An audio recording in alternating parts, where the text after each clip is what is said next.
وہ حدیث مبارکہ جس پر عمل کر کے جنید جمشید نے جے ڈاٹ کو کامیاب بنایا۔ کاروبار اور جاب کرنے والے ہر مسلمان کو اس حدیث مبارکہ پر عمل ضرور کرنا چاہیے۔ ناظرین گرامی، میں ماجد ملک اور آپ تمام دیکھنے اور سننے والوں کو السلام علیکم۔ دوستو، سن 2002 میں معروف گلوکار جنید جمشید نے اچانک پاپ سنگنگ کو ہمیشہ کے لیے چھوڑ دیا۔ موسیقی ان کی آمدنی کا سب سے بڑا ذریعہ تھا، لیکن دین کی طرف آنے کے بعد انہوں نے تبلیغی کام شروع کر دیا اور اس فیصلے کے بعد ان کی مالی حالت متاثر ہونے لگی۔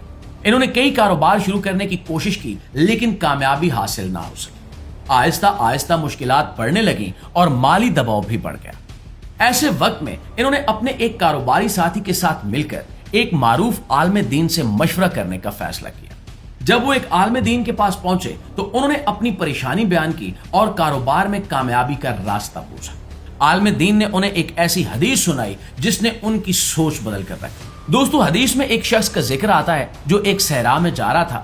اچانک اسے بادلوں سے ایک آواز سنائی دی کہ فلاں شخص کے کھیت کو سیراب کر۔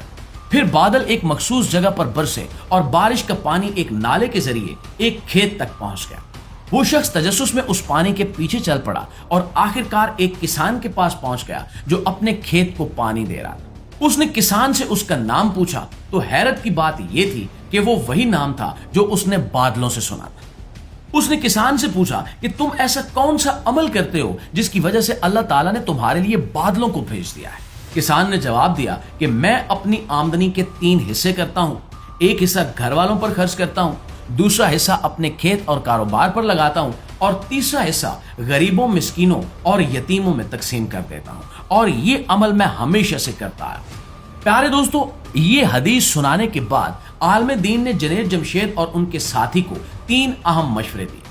پہلا مشورہ یہ تھا کہ اپنی شراکت داری کے معاہدے میں صاف صاف لکھ دو کہ یہ شراکت کب اور کن حالات میں ختم ہوگی۔ دوسرا مشورہ یہ تھا کہ ہر حال میں دیانت داری سے کام کرنا۔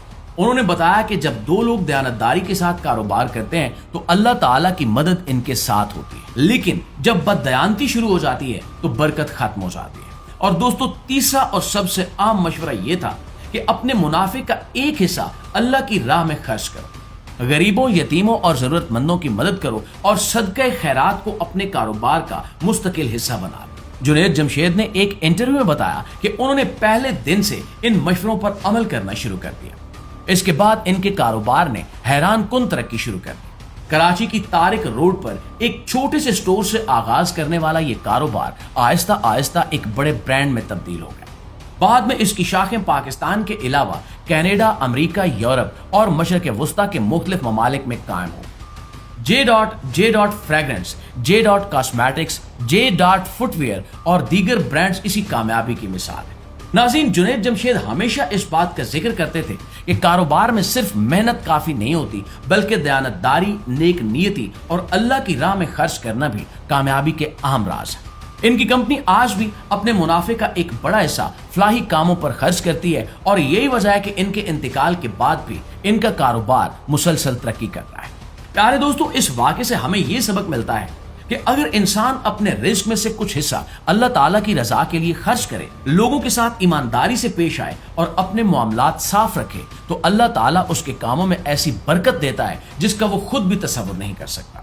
صدقہ مال کم نہیں کرتا بلکہ اس میں برکت پیدا کرتا ہے، اور یہی وہ راز ہے جس نے جنید جمشید کے کاروبار کو کامیابی کی نئی بلندیوں تک پہنچا دیا تھا۔ اب اس صورتحال کے بارے میں آپ لوگوں کی رائے کیا کہتی ہے؟ آپ اس کو کس طرح دیکھتے ہیں؟ کمنٹ سیکشن میں ہمیں ضرور بتائیے گا۔ ویڈیو اچھی لگی ہے، آپ کی معلومات میں اضافے کا باعث بنی ہے تو ہماری اس کوشش کو ایک لائک اور ایک شیئر ضرور دیجیے گا۔ انشاءاللہ آپ کی خدمت میں حاضر ہوتے ہیں ایک نئی ویڈیو کے ساتھ۔ تب تک اپنا ڈھیر سارا خیال رکھیے۔ اللہ نے کے پان۔